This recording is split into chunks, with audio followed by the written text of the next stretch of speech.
So Monica McNutt, man, she felt like everything was adjudicated perfectly last night when it came to the Indiana Fever and Suns game, man. And y'all won't believe what she said. Ohio State. Then you got Marina Mabrey, who is a little bit of an enforcer in the league. I use that air quotes around that term, but she's someone who is a high level of competitor. And then you've got Lexi Held as well, going to the rescue of her teammate in Caitlin Clark. So to me, you know me, I tend to lean on the emotions of competition. Adjudicated fairly, we move on. Yeah, we got tax. The WNBA finds itself drowning in yet another controversy, but this time the outrage extends far beyond the basketball court and into the broadcast booth, where ESPN analyst Monica McNutt delivered what can only be described as one of the most tone-deaf, biased, and frankly disturbing defenses of player violence in recent memory. Caitlin Clark and the Fever hosting the Sun. Now, it's gotten chippy between these teams before, and last night it really did. First off, here's just some Caitlin being Caitlin and knocking down threes. She's been great since she's been back after that injury. Saturday, they knocked off the Liberty in the Commissioner's Cup, and she's picking off where she left off. Obviously, you know how lethal she is from behind the three-point line. 3 threes in the first half for Caitlin, 12 points. Then here's where it starts to get chippy. Tell us what we see here. Fever up by 10. Clark is backing down J.C. Sheldon. We got a foul. She's going to get hit in the face right around here. She doesn't like it. Now we got shoving. Now we got Marina Mabrey knocking her to the ground. What happens here? While Indiana Fever head coach Stephanie White was unleashing a blistering critique of league officiating after Tuesday night's chaotic 88-71 victory over the Connecticut Sun, McNutt was busy on ESPN essentially endorsing the very behavior that has turned women's basketball into a target practice session against its biggest star. Is this incident with Caitlin Clark that happened? So during the game, this is what started the whole well, I think it has started before this. They were playing scrappy the whole game. This team's very scrappy. It didn't really change much since Stephanie White left. You know, the new coach is doing the same shit as far as like scrappy physicality. This happened with Cece. So she got hit in the face, as you can see. She hit the shit out of her face. Like, she damn near punched the girl, bumped into her, and then Marina, like, this is crazy, bro. And nobody got What transpired during the Fever-Sun matchup wasn't just another heated basketball game. It was a masterclass in how bias, poor officiating, and media complicity can combine to create a perfect storm of injustice that threatens to undermine everything the WNBA claims to represent. Now, the guy brought up, she was poked in the eye, hit it in the face. But Monica absolutely ignores that, right? And has nothing negative to say about Marina Mabrey shoving Caitlin Clark over. Says it's a part of competition. What is competitive about that? What is competitive about somebody blindsiding somebody and shoving them? The sequence of events that would ignite this firestorm began innocuously enough in the third quarter, with Caitlin Clark operating near the top of the key while being closely guarded by Connecticut's J.C. Sheldon. What happened next was a calculated escalation that would reveal the ugly underbelly of how the league's biggest star continues to be targeted with impunity. You got one player, one valuable asset. You have one star that you should be protecting at all costs. And how does the WNBA treat her? They constantly attack her, they poke her in the eye, then they take cheap shots when she's not. If you are enjoying, please subscribe. Sheldon, in what officials would later describe as unnecessary contact with wind-up and impact, deliberately poked Clark directly in the eye. The contact was so blatant, so obviously intentional, that even casual observers immediately recognized it as crossing the line from competitive basketball into something far more sinister. Clark's reaction was entirely human. She grabbed her face in obvious pain and, when Sheldon continued to engage physically, pushed her away in a natural defensive response. Actually, after poking Caitlin in the eye, she walks up to her and like bumps her chest on Caitlin, which is why Caitlin shoved Sheldon off of her, right? That's why she shoved her off, because she's sitting here bumping her chest after poking her in the eye.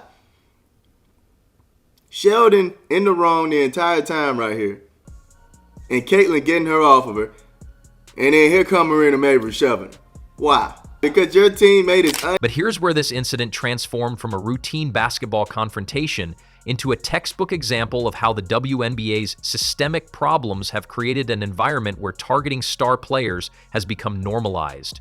Marina Mabrey, who had absolutely no business involving herself in the situation, approached Clark from behind and delivered what can only be described as a blindside body check that sent the face of the WNBA crashing to the floor. The crowd's reaction was immediate and visceral. They instinctively understood they had witnessed something that crossed every line of acceptable competition. The sustained booing that followed wasn't just emotional reaction.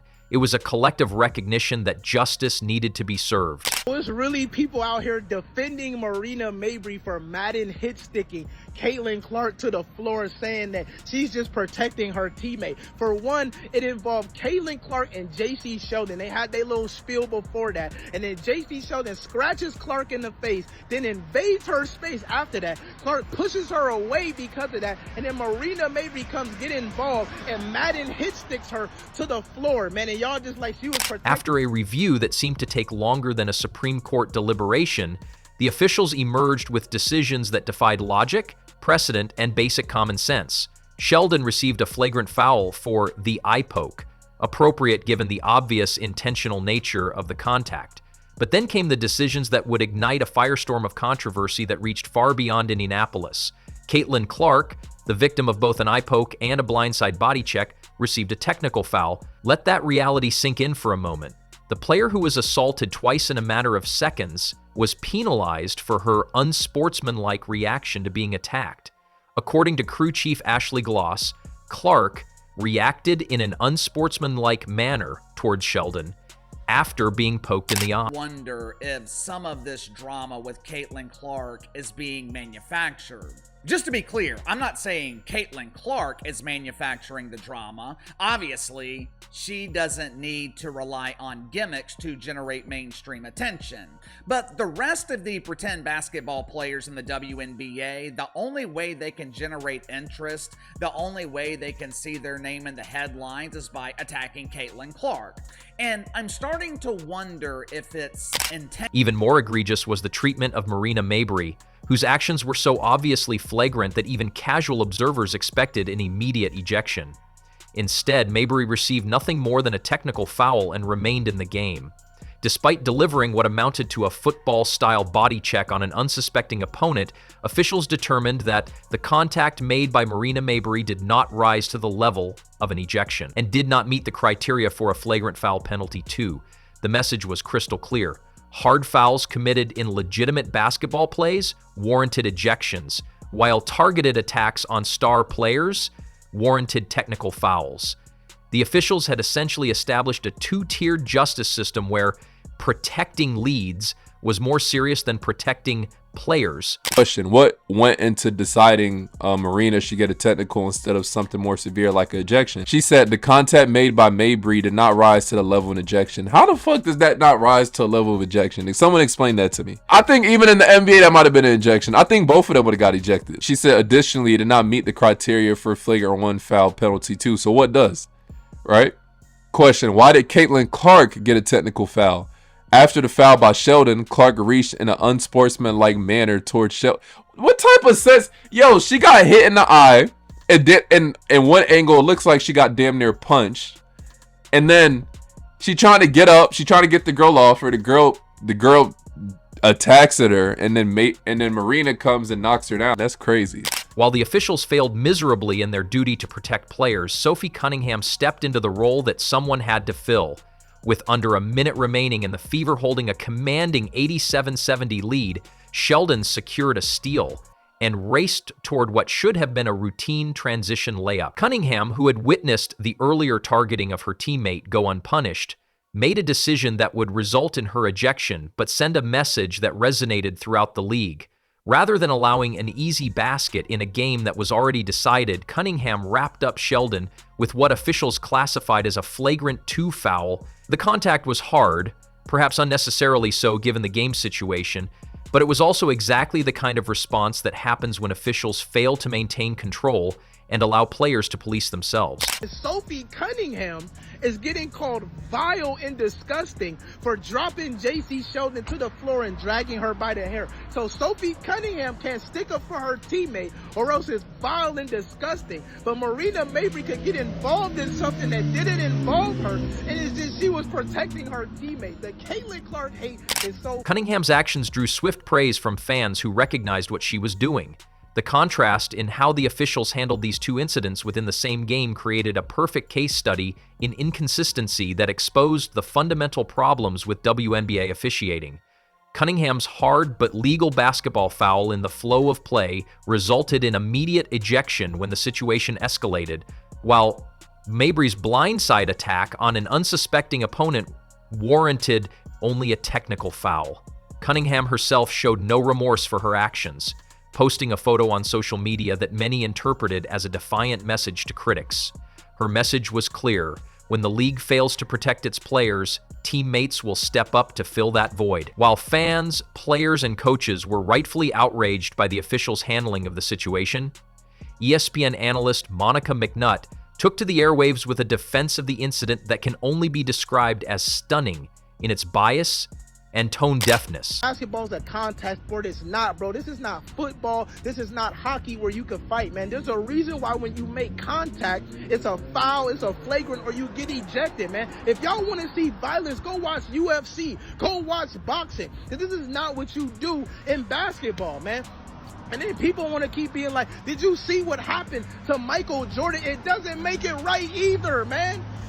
Like, just because Jordan went through something, it doesn't make it right. This is not basketball, man. This is just straight out physicality and fighting, man. It's goofy. We don't want to see this shit, man. Like, you people do all these mental gymnastics because y'all hate Caitlin Clark so much. That's why I said she needs to just leave. On ESPN, McNutt delivered comments that revealed either a complete misunderstanding of what had occurred or a deliberate attempt to minimize violence against the league's biggest star. "I'm okay with it," McNutt declared when discussing how Mabrey's shove on Clark was handled. This wasn't a nuanced take, acknowledging the complexity of competitive sports. This was a blanket endorsement of behavior that crossed every line of acceptable competition. McNutt's justification relied on the tired narrative of history between players, as if previous competitive matchups somehow justified current violence. "I think you've got to look at the history, right? There's history there," she explained, apparently suggesting that past competitive games create some sort of license for current targeting. Was what we saw last night beyond the pale, or was that just good, hard, competition? I'm okay with it. I think, again, you got to look at the history, right? J.C. Sheldon and Caitlin Clark, the 1 and 5th draft picks of last year's draft. There's history there. I'm not saying necessarily history in terms of it being nasty, but there's just history in terms of them playing against one another for years, right? You get a little scrum here. Each teammate comes to their other teammate's rescue. Marina Mabrey, like I said, is someone who does not back down from this sort of thing as well. I thought it was adjudicated fairly. Could we have done without it? Yes. But I, Greeny, continue to say competition is not always pretty and buttoned up. The ESPN analyst then attempted to normalize the incident by characterizing teammates coming to their other teammates' rescue as acceptable behavior. This framing completely ignored the reality of what had occurred. Mabrey didn't come to anyone's rescue. She blindsided an unsuspecting opponent who was already the victim of an eye poke. Perhaps most revealing was McNutt's attempt to shift blame onto Clark herself, suggesting that the victim somehow deserved what happened because she's a trash talker too. This victim-blaming approach essentially argued that verbal competitiveness justifies physical violence, a standard that would make every trash-talking player in professional sports a legitimate target for assault. McNutt concluded her defense by stating, "I'm okay with competition. I didn't like the play by Sophie Cunningham." The irony was palpable. She defended actual violence against Clark while criticizing the player who stepped up to protect her teammate when the officials failed to do so. And then I think the other part too, as Caitlin continues to matriculate through her WNBA career, if you have a mic on her in game, she's a trash talker too. And so I'm okay with competition. I didn't like the play by Sophie Cunningham. I thought the teammates coming to their respective teammate in the first little scrum was okay. I did not like the play by Sophie Cunningham. Fam, what does trash talking have to do with putting hands on somebody? Trash talking is a part of the game, right? But you telling me just because she's an excellent trash talker and she likes to get under people's skin with her words, that gives you the right to put your hands on her during the game? McNutt's comments didn't occur in a vacuum. They represent part of a broader pattern of media coverage that has consistently downplayed or justified the targeting of Caitlin Clark throughout her WNBA career. From the moment Clark entered the league, she has faced an unprecedented level of physical targeting that statistics have documented as being disproportionate compared to other players. The documented pattern shows that, of the league's flagrant fouls, a disproportionate number have been committed against Clark, creating a narrative that certain media personalities seem determined to ignore or justify. Rather than acknowledging this concerning trend, commentators like McNutt have chosen to normalize it by suggesting it's simply part of competition. This media complicity becomes even more problematic when considering the business implications of allowing the league's biggest star and primary driver of fan interest to be targeted with impunity. When analysts defend violence against a player who has brought unprecedented attention and revenue to the WNBA, they're not just failing journalistically, they're undermining the very foundation of the league's recent growth. To turn into WWE? No, of course not. But I do think that the idea that competition does not allow for space for tempers to flare at times, that's ridiculous. We can look at this across any sport, right? Particularly when there are men. And if things get heated, we chalk it up to, oh, they were passionate. And it's nothing, right? It was not great. But to me, as I'm watching it, Caitlin Clark is an incredible competitor, as you heard her say post-game. She's doing plenty of talking with her game. And I will add to this particular game, the Connecticut Sun are struggling badly this year. And so there is probably a lack of patience with them and maybe not making all the smartest plays over the course of the game. But I don't know that I would have even had this conversation this morning, Molly. In fact, I saw this happen and flipped over to the much better game, which happened to be the Liberty and the Dream. While ESPN analysts were busy defending the indefensible, Indiana Fever head coach Stephanie White provided the kind of leadership the situation demanded. Her post-game press conference became a masterclass in controlled fury disguised as professional commentary, delivering one of the most scathing indictments of WNBA officiating ever delivered by a head coach. White's words carried the authority of someone who had watched this pattern repeat itself game after game, week after week throughout the season. This wasn't the emotional outburst of a coach frustrated by a single bad call. This was the calculated response of a professional who had reached her breaking point with systemic incompetence. White's most devastating critique came when she addressed the evolving nature of the game and the officials' failure to evolve with it. The game is fast now, things are happening quickly. Then came the knockout punch. Everybody's getting better, except the officials. This wasn't just criticism. It was an indictment of a system that had failed to adapt to the modern game while players had become faster, stronger, and more skilled. The league's failure to protect Caitlin Clark while simultaneously punishing her for being targeted revealed a fundamental misunderstanding of both basketball and business. The game has changed so much. Players are faster, they're better, they're bigger, they're stronger. They're as good as they've ever been, they're as athletic as they've ever been. The game is fast now. Things are happening quickly. Everybody's getting better, except the officials. So we got to find a way to remedy it. I mean, you've heard every coach talk about it, so I don't know what the answer is. The contrast between the crowd's instinctive understanding of justice and the officials' tone-deaf decision-making highlighted the disconnect between what fans expect and what the league delivers. Similarly, the gap between McNutt's defense of violence and fan outrage revealed how certain media personalities have become completely disconnected from their audience. Sophie Cunningham's willingness to step up as an enforcer when the system failed represented the kind of teammate loyalty that should be celebrated, not criticized. Her actions sent a clear message. When the league won't protect its players, teammates will fill that void. The Indiana Fever advanced to the Commissioner's Cup Championship, where they'll compete against the Minnesota Lynx for a $500,000 0-cents prize pool. But the real prize would be a league that prioritizes player safety over manufactured drama, competitive integrity over social media engagement, and honest media coverage over agenda-driven commentary. Until the WNBA addresses its officiating problems and media outlets like ESPN acknowledge their role in normalizing violence against star players, Incidents like Tuesday night's chaos will continue to undermine everything the league claims to stand for.